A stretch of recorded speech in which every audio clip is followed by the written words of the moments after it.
You're listening to the Hour of the Time. I'm William Cooper.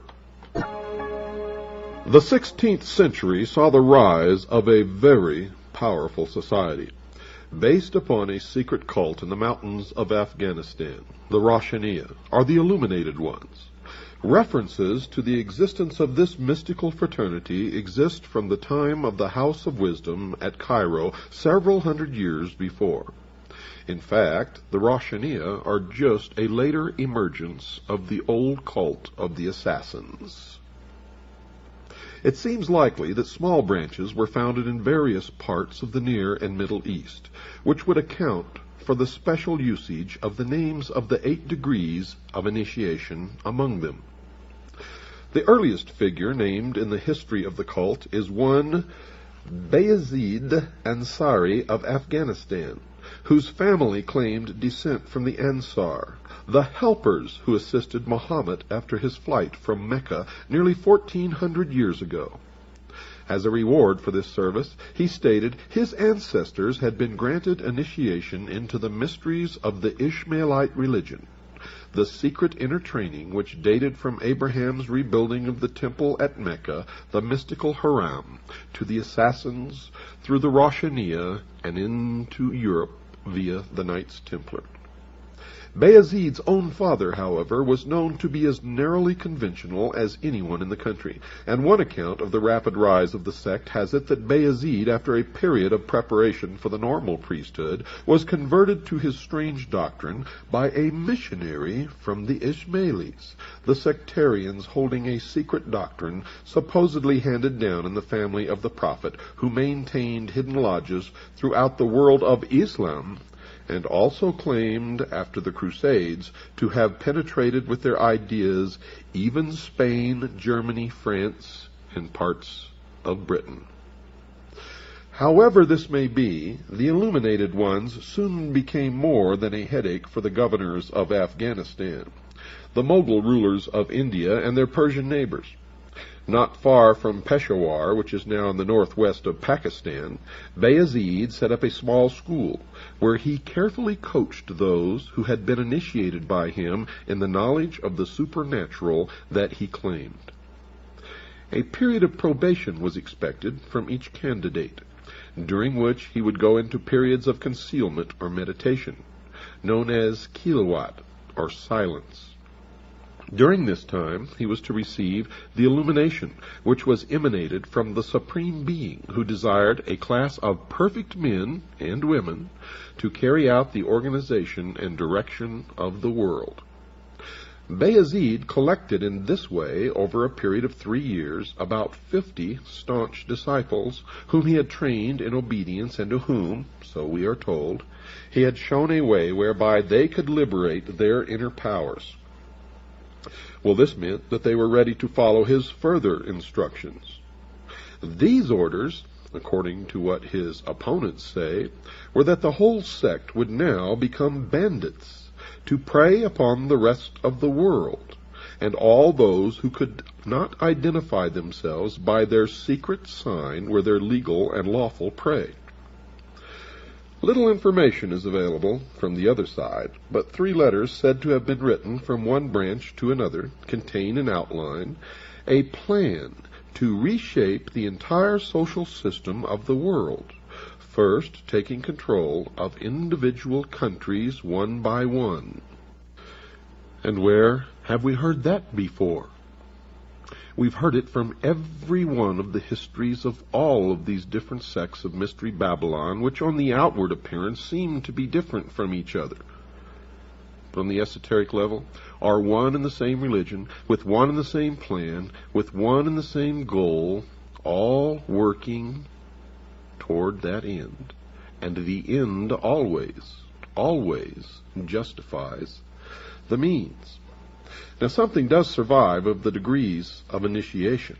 The first was Salik, or seeker, followed by Murid, disciple, Fakir, humble devotee, Arif, enlightened one, Khwaja, master, Emir, commander, Imam, priest, and Malik, chief or king. This succession does not follow the usual pattern of promotion in the Moslem mystical secret societies, the tariqas, and seems to have been specially devised for this one. In the first 3 degrees, the candidate perfected himself by repetitions of certain phrases which were believed to carry power. Examples are these: Rabba, Afrina'a, Heya, Hafida, Kwawaya. Of these words, all Arabic are Persian. The first stands for the concept of lordship, the second for creation, the third for life, the fourth for protection, and the last for absolute power. If they were repeated with deep meditation upon various forms of their manifestations in human life, it was believed the appropriate power would come into the devotee.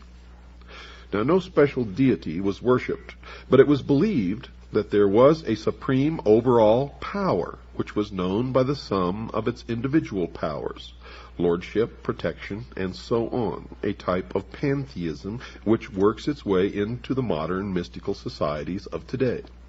And that when one had meditated upon them all, and they had become the property of the invocant, he would thenceforward be a man of complete power. Now, folks, this kind of idea underlies a good deal of religious and magical thinking in many faiths, though it is seldom put in as concise a manner. The enlightened one of the 4th degree was he who could attain, during the rituals, complete identification with this overall power, and was guided by it in all that he did. It was said that he could communicate directly with the unknown or hidden supervisors. Now, this meant that, apart from the guidance of the chief, he was free to suit his own pleasure in life.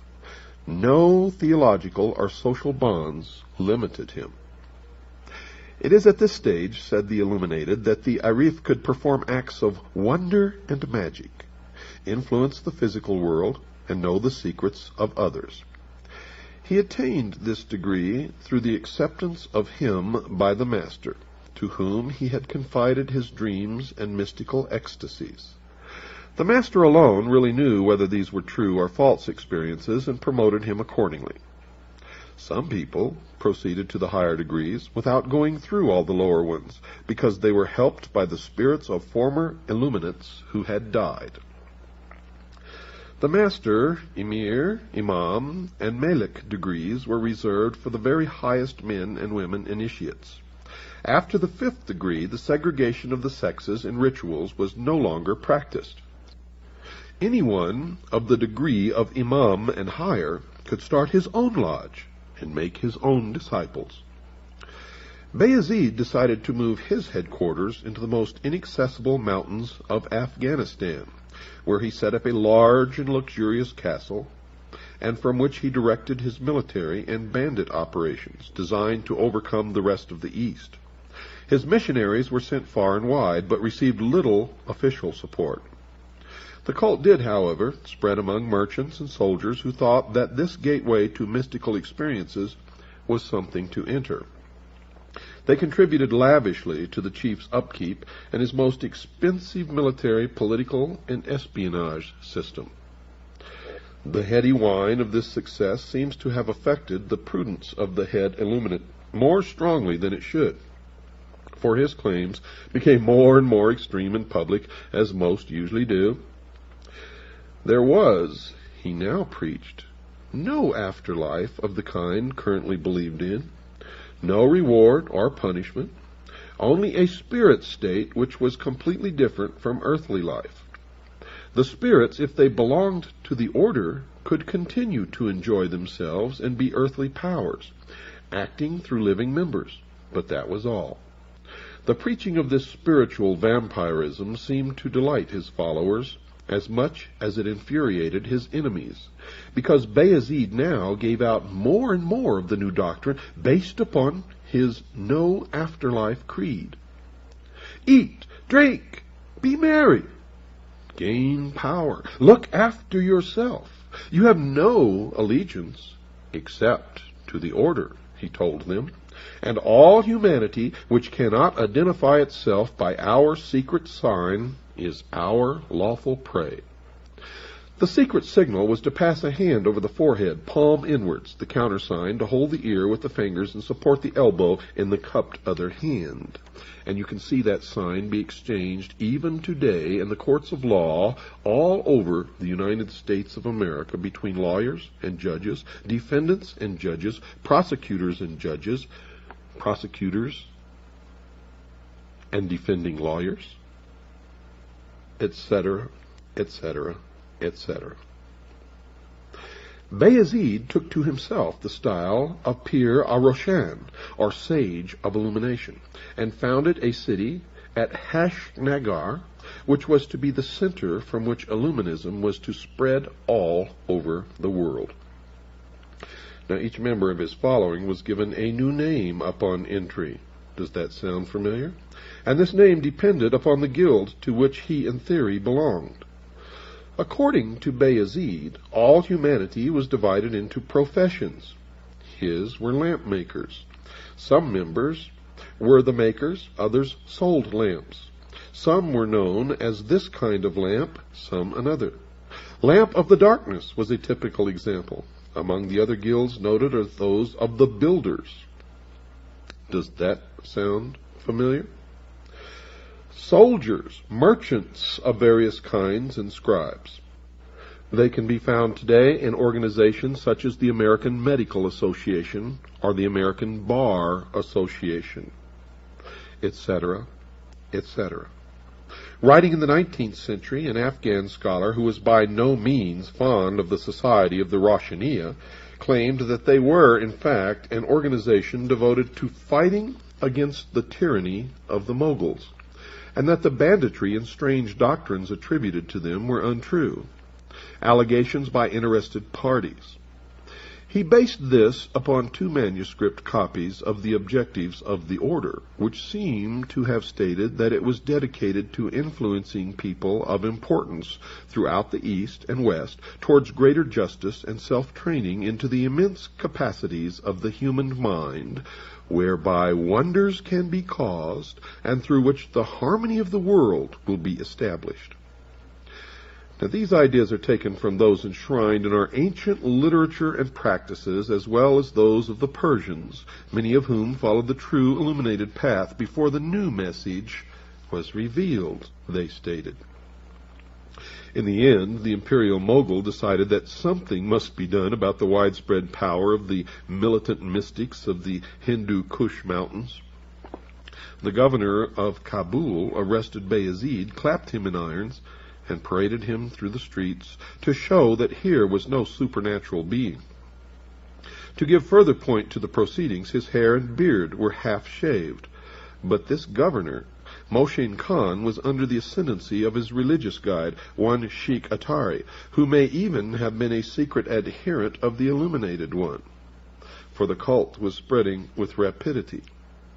In any case, he told the governor that Bayezid was undoubtedly a man of great and holy attainments, and that considerable suffering would inevitably attend anyone who treated this man harshly. Bayezid was allowed to escape. The indignities to which he had been subjected kindled his illuminism still higher. Calling his numerous companions, he retired to tribal Tehra, where he set up a military and court atmosphere which is still remembered for its glamour, fervor, and mystery. India and Persia were to be overcome by force of arms, he announced. To that end, many more were to be enrolled into the ranks of the illuminated. Enthusiastic scenes throughout Afghanistan resulted from the proclamation, which was carried far and wide to the accompaniment of kettle drums and wild sword dances.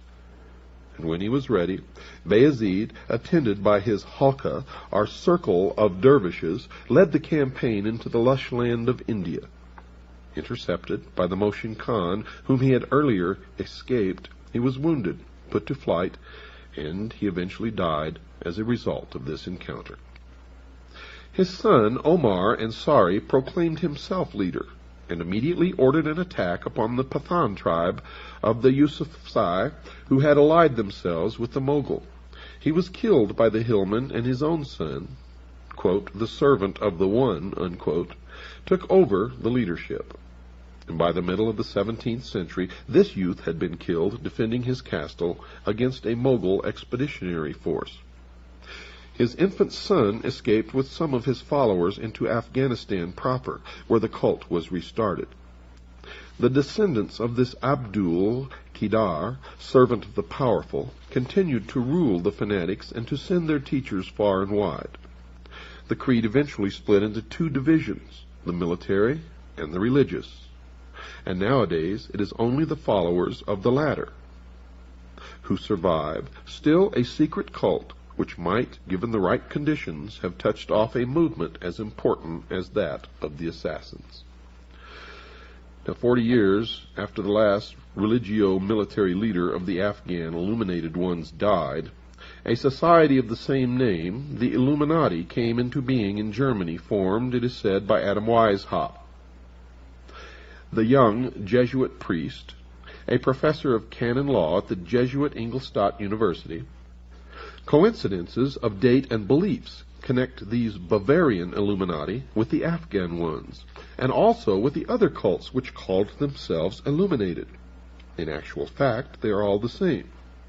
The beginning of the 17th century saw the foundation of the Illuminated Ones of Spain, the Alumbrados, condemned in an edict of the Grand Inquisition in 1623, out of which the condemned Ignatius Loyola emerged as a man immune to prosecution, arrest, or accusation from any king, prince, or prelate, as the head of one of the most powerful secret societies ever organized, the Society of Jesus, now known as the Jesuits.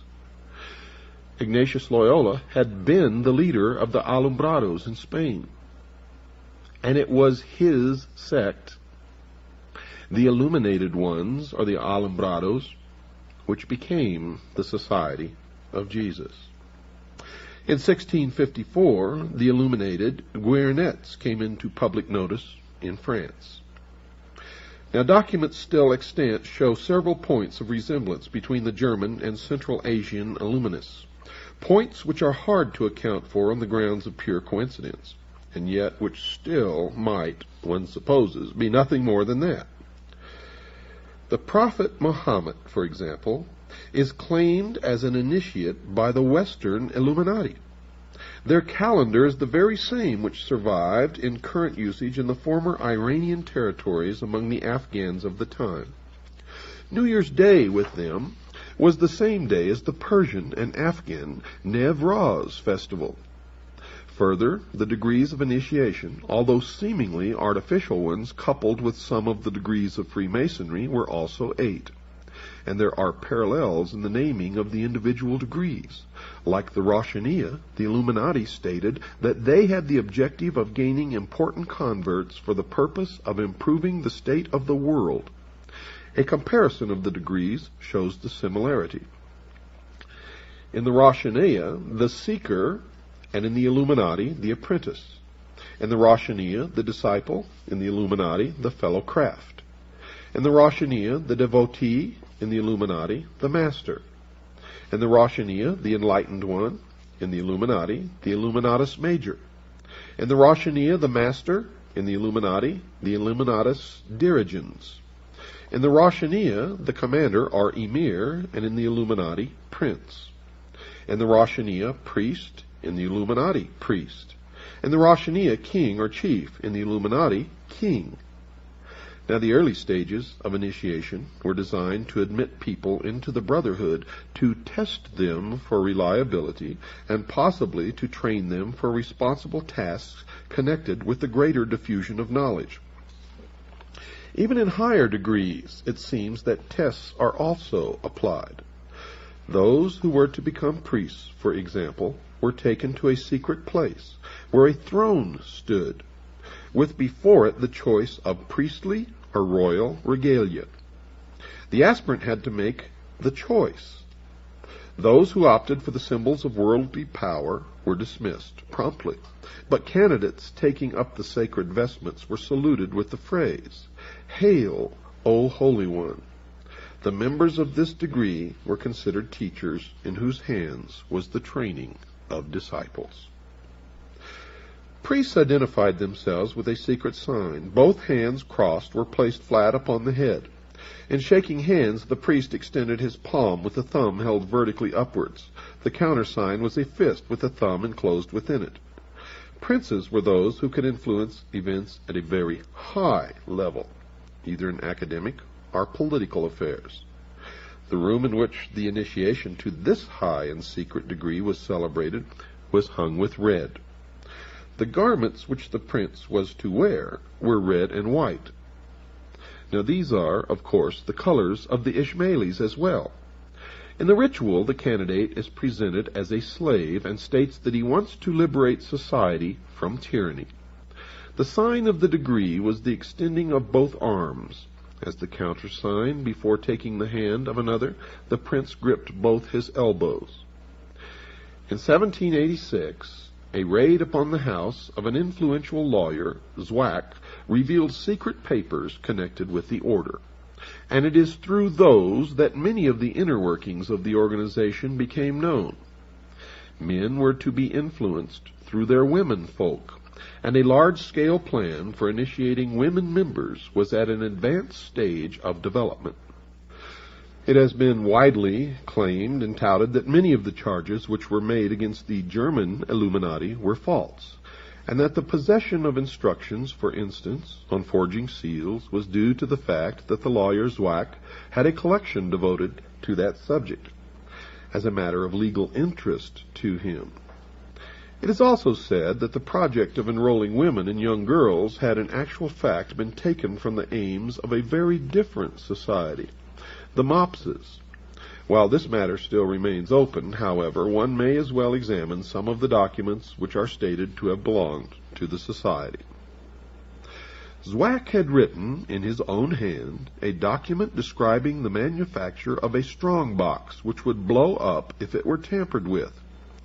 He also had a collection of impressions of the seals of several hundred important persons, and the already mentioned data on how to forge or substitute them. These, he stated in a letter of protest, were a part of the exhibits of his criminological collection. The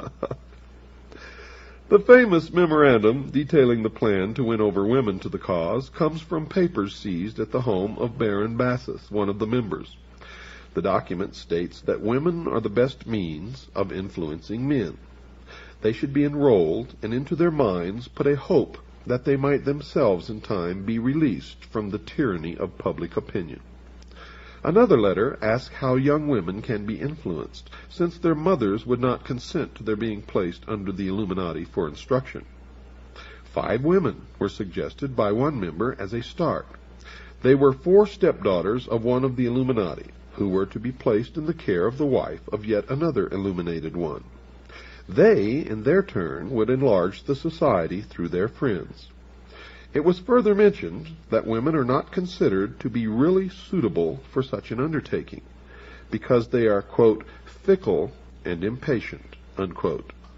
But the order was most sorely hit by the fact that something quite discreditable to the character of the founder was discovered, and it was thought that he might be trying to use the organization for personal reasons. Now, the establishment version goes something like this. Weishaupt, upon the suppression of the order, refused a pension which he was offered after he had been dismissed from his professorial chair. He attributed his downfall to the machinations of the Jesuits, whom he hated, and who had opposed him, as he was not of their number, whereas they considered the university post which he held to be a long-standing prerogative of their own. And nothing could be farther from the truth, for Adam Weishaupt was himself a Jesuit priest, holding a professorial chair at a Jesuit university. Now, he and Zwack were both banished, and little is heard of them thereafter, although there are rumors that they carried on the society respectively in Saxe-Coburg in the Netherlands. Another incident that you will not hear in establishment accounts is the story of the messenger riding from one Bavarian Illuminati lodge to another, who was literally struck by lightning, divine intervention if you will, struck dead from his horse, in his pouch carrying the papers of a secret plan to take over individual nations and ultimately the world, were put into the hands of the Bavarian government. And many of the portions of these papers are almost word for word what later became known as the Protocols of the Wise Men of Zion. We've got to take a short break, folks. Don't go away. We'll be right back after this short pause. Illuminism had spread to France. However, some years before its suppression in Germany, influential personages were members, many drawn from the ranks of the important Freemasons of Paris. As in the case of the German branch, it was soon alleged that they pursued terrible aims and practiced frightful orgies. An extract from a French book of the 1790s, La Secte des Illuminés, will give a fair idea of this. The huge chateau of Ermenonville near Paris was one of the chief lodges of the Illuminated. It belonged to the Marquis of Girardin, who protected Rousseau and later gave him a tomb on his estate. Saint Germain, the notable impostor, presided over it. He claimed to be 1,000 years old and to be able to make gold. He was said to be immortal, but strangely died in 1784. And even today, some Looney Tune wackos claim that they converse with Saint Germain, who's still alive, walking around in a modern-day suit and tie. Well, on the day of his initiation at the chateau of Ermenonville, the candidate was conducted through a long, dark passage into an immense hall draped with black. There were faint lamps set around the room. There were men dressed as corpses in shrouds. There was an altar of human skeletons which stood in the center of a large hall, and in the darkness, in the flickering low lamplight, the priest conducting the initiation resembled ghostly forms moving through the hall, and everywhere there was the stench of some terrible odor.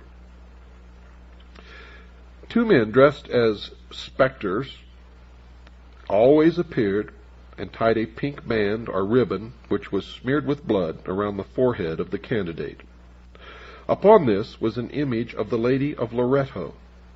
Does this sound familiar, ladies and gentlemen? A crucifix was placed in his hand, and an amulet hung around his neck. He was asked to remove his clothes, and if he showed any hesitancy, his clothes were removed for him and laid upon a funeral pyre. Crosses of blood were smeared upon his body, and then his genitalia were tied with a ribbon or with string. Then frightening figures, covered with blood and mumbling strange incantations, approached and threw themselves down in prayer. After a long period of time, weeping, crying, wailing broke out as if a herd, a plethora of mourners were bereaved upon the death of their closest and deepest love. The funeral pyre burned brighter and brighter. All of the clothes of the initiate were consumed. And from behind or near this fire, one of the priests emerged almost as if he had taken form from the smoke of the pyre itself. And the 5 figures went into convulsions, and loud wailing and screaming took place. And then came the voice of someone concealed behind a curtain. These oaths which the candidate had to repeat. Quote, "In the name of the crucified one, I swear to sever all bonds which unite me with mother, brothers, sisters, wife, relatives, friends, mistress, kings, superiors, benefactors, or any other man to whom I have promised faith, service, or obedience. Quote, I name the place in which I was born. Henceforth I live in another dimension, which I will not reach until I have renounced the evil globe which has been cursed by heaven. From now onwards I shall reveal to my new chief all that I have heard or found out, and I shall also seek out and observe things which might otherwise have escaped me. I honor the aqua tofana. It is a quick and essential medium of removing from the earth, through death or robbing them of their wits, of those who oppose truth, and those who try to take it from our hands. I shall avoid Spain, Naples, and all other accursed lands, and I shall avoid the temptation to betray what I have now heard. Lightning will not strike as rapidly as the dagger, which will reach me wherever I may be, should I betray my initiation.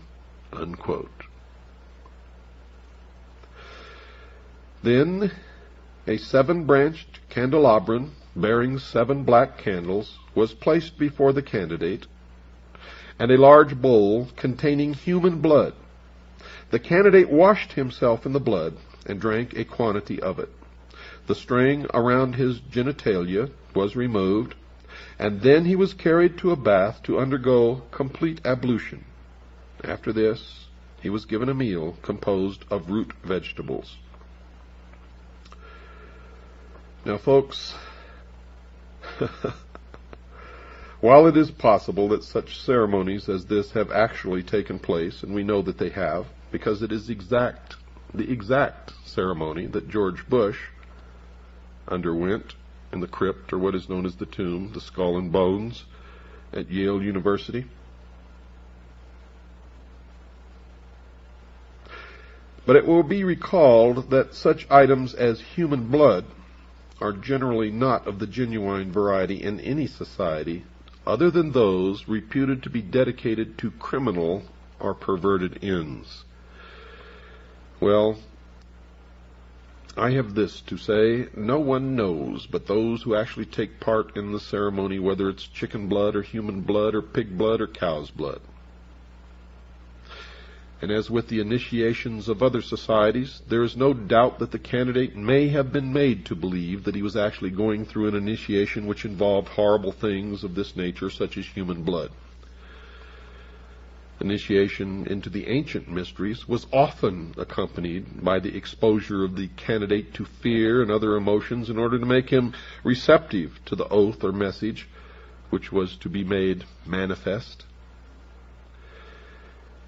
It has been said, folks, that the European version of the Order of the Illuminati contributed in no small measure to the development of revolutionary doctrines which eventually culminated in the Russian and other communist machines.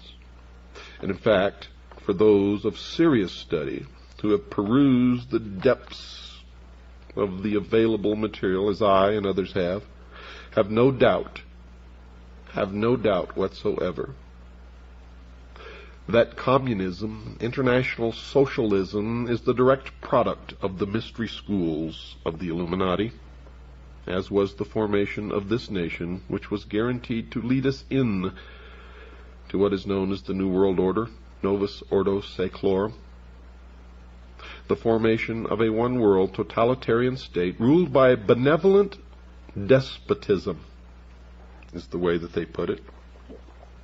And there is little doubt that the order was dedicated to the overcoming of princely power, as it was then known, and to the diffusion of anti-religious ideas. And this can best be seen by examining the development of the teaching of the member as he progressed from one degree of initiation into the next.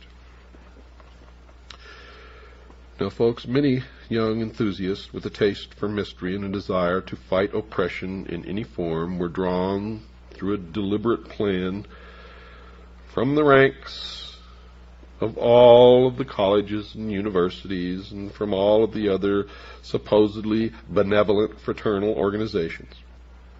After an oath of obedience and silence had been extracted from the candidate, he was then handed over to a director or teacher, or, if you will, hierophant, to be taught that the order was one of discipline and effort, and that the final objectives were to do good through leaving aside all preconceived notions, and upon the basis of free thought, to lead mankind to salvation.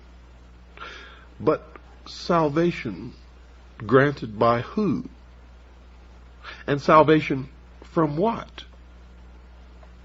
That is the question that intelligent men should be asking.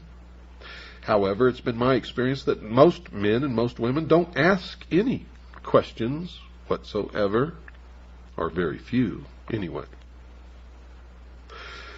Those who managed to show that they were likely to accept the next stage in teaching were advanced to the rank in which he was made to swear that he would work under the orders of his masters without doubt or question. He would not use his critical faculties in any way, in any matter connected with such instructions. Now, in the lower ranks are the nursery for all you Blue Lodge Master Masons out there who think you know so much and are nothing more than the greatest group of followers ever conceived and let loose upon humanity. Yes, in the nursery, the member was very much in the dark as to the way in which the order was run and how it should accomplish its design of freeing the world. As he progressed, however, he found that a part of his service to the society was to gain financial and social power, and to place them at the disposal of the group. Indeed, he was expected to be a diligent Mason, and to try to gain control over Freemason funds. It was not until the 10th rite of promotion had been completed that the member was given, with the grade of priest, certain definite knowledge. And now today, in the order known as the Scottish Rite, this information is not given until the candidate actually reaches the 30th degree, according to the actual writings of the man who was the Grand Commander of all Freemasonry of the world and of the Scottish Rite of Freemasonry in the United States, Mr. Pike, General Pike. Well, this knowledge included the fact that the Illuminati were proposing to destroy princes and prelates throughout the world, and were to remove forever the feeling of local nationality from the minds of men. Another goal was to destroy all existing religions. The ways in which this was to be done involved infiltrating high positions in education, administration of government, the military, and, of course, the press. The very highest degrees showed that the rationalism and materialism of the thinkers who developed it were determined to stamp out all belief in religion, God, and any faith in a deity, the initiate was told, were human inventions, and they had no meaning whatsoever. Now, this was developed further, and the member who arrived at the highest position in the order, or that designated as Rex or King, learned that he was now the same as any king, on the same level, with the same rights and the same divine right of rule, and that all men were capable of equal advancement. But all men were not equal. Hence the need for kings over man was an illusion perpetrated by those in power, and this perpetration was to be broken at all costs. And the highest, or the man who sat at the head of the council of hidden supervisors, made up of 9 members, was designated as Rex Mundi, or literally translated, King of the World. In their machinations to overthrow, topple the kings and queens of all of the countries of the world from their thrones, they established the United States of America in the English colonies in the New World, and its ultimate goal, its secret destiny, was to be the catalyst to bring into the world what they called the Great Society or the New World Order. And it certainly worked, dear listeners. As you can look back through history, the granting of the common man of liberty, fraternity, equality, freedom that he had never tasted or known before in history lit the spark that then ignited the French Revolution, of course, with the leadership and the manipulation of the people of the Illuminati, the lodges of Freemasonry, the Ancient Order of the Rose and Cross, and others at the highest level are all the same, with the same goals.